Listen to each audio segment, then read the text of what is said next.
Hi guys, and welcome back to my channel. Today in this video we have a little visitor, which is my daughter Ryleigh, and this video you telling them hi is going to be all about her diagnosis, her therapies, and just our game plan for our special little girl. So she turned 3 on June 7th. But all of this started going into play, about a year and a half ago.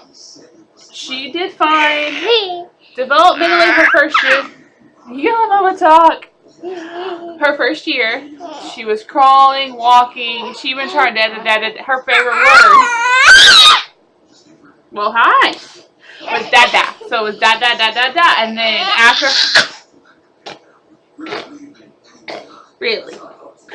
after her first birthday, she quit talking, she quit doing whatever, and so I brought it up to her former pediatrician. Didn't seem concerned. She more along the lines of entertained my concerns, and I'm not going to say doctors' names only to protect their privacy and our privacy. So she more or less entertained it. She's like, oh well, there's nothing wrong. So she's in for speech and for occupational, and it came back she did need both. And we ended up, she did good with who they had her working with, up until we noticed she had a little bit of a cross eye, and we took her to her pediatrician wanting a referral for a specialist. And we were flat out told, no, she will grow out of it. There's nothing wrong with her. So at that point, we switched her insurance to get her into the doctor that she has had since she was 2. We took her, fast forward, took her to, I actually took, against that pediatrician's advice, and took her to an eye doctor. Eye doctor took one look at her, would not touch her, sent her to an eye specialist. No ma'am, honey. You do not need the tackle box. Here. And she sent us to a specialist. Find out in her right eye, she had a cross eye. We tried eye drops and everything, and she ended up having surgery last year, no baby, to fix the cross eye, and gave her glasses. But with this one, she told us as needed. She said she didn't need to wear them as much, or as when we could get her to wear them. So that seemed kind of off, but okay, we're not doctors, so we just did what that doctor said. Fast forward, by this time, we ended up, going with a new therapy company, which has been amazing with her. She has grown, as of this last re-eval, she has grown, advanced 6 months, which is,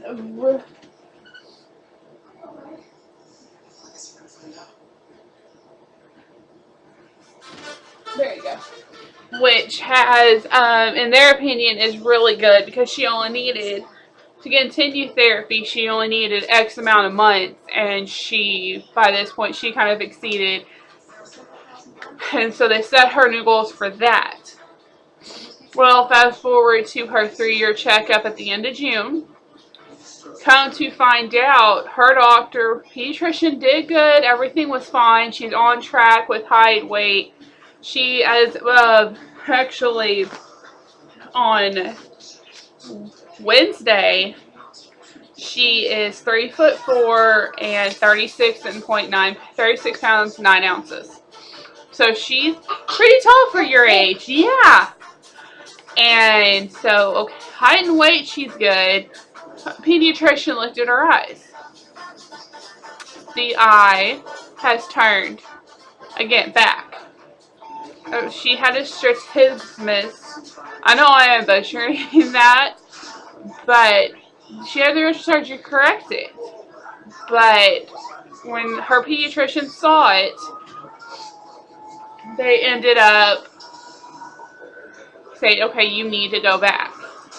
But because we changed her insurance to one that would fit with all her other specialists, her eye specialist would not see her. So we ended up having to, he ended up giving us a referral to one. And this one, thankfully, is in the same area as her developmental and her specialist that is testing her for autism, but that's coming.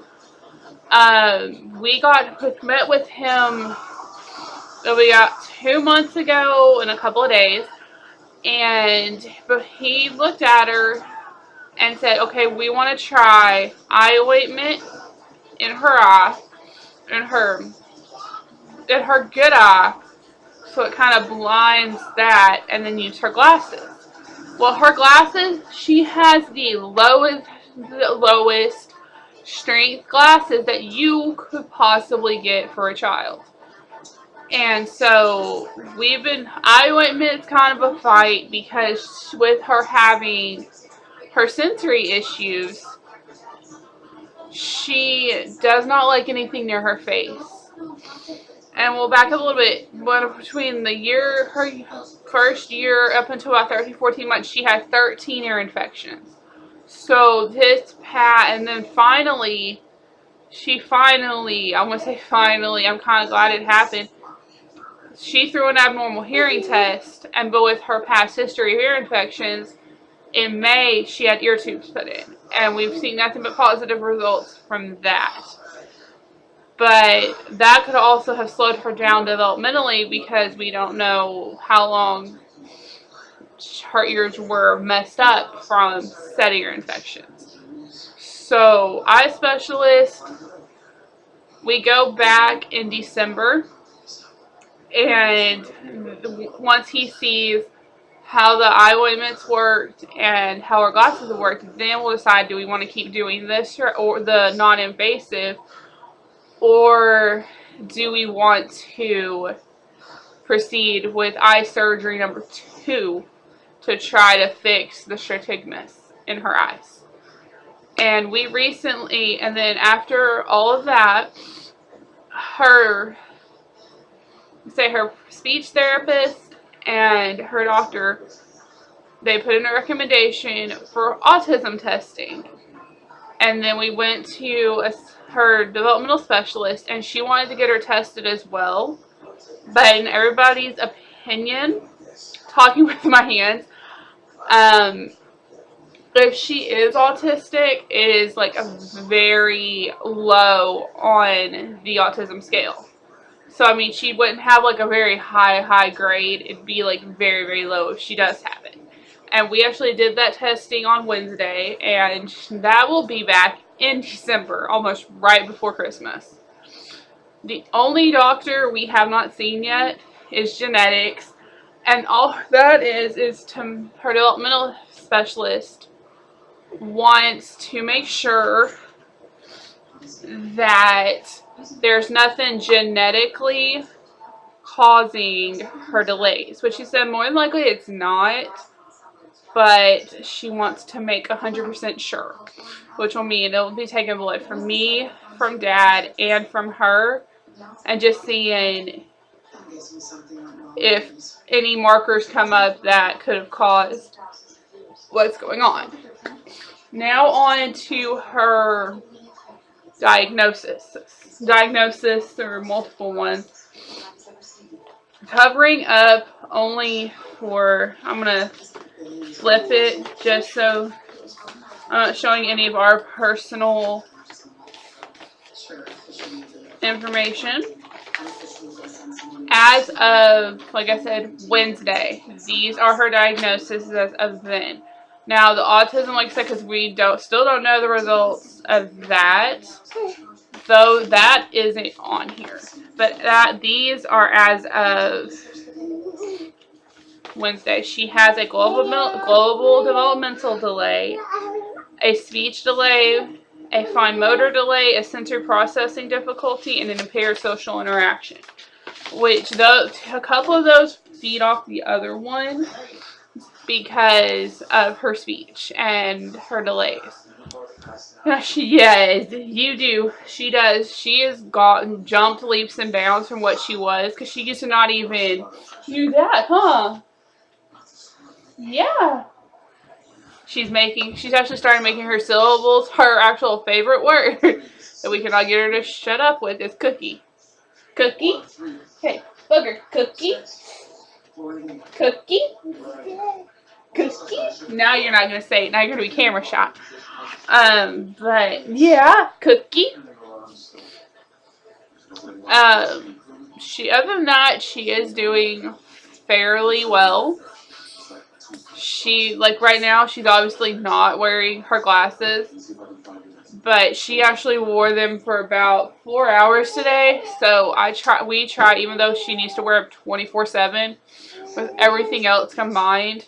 That's a winner picking and choosing battle. But I mean, other than that, she's got, I'm going to say, her delays and what's going on, but she still is very, very smart. Yes, you are very, very smart. Like any toddler, she's rambunctious. She loves to play. She hates her hair being brushed. You love bubbles. Yes, you love bubbles. You want more? Cookie. Now you're not going to say it. She will not let us cut her hair, but that I'm attributing to, yeah, here, there's a candy. Any other child, she loves candy, but she loves fruit more than she loves candy. So, I mean, this video is just a little breakdown of what's going on. Because I've been asked time and time again, what's a detailed explanation of what's wrong with her? Now, obviously, once we get the testing back from autism, the genetics and all of that, I will be making a separate update video for that, but that probably will not be until the beginning of next year. If you like this video, please give it a big thumbs up, and I'll talk to y'all next time. Bye.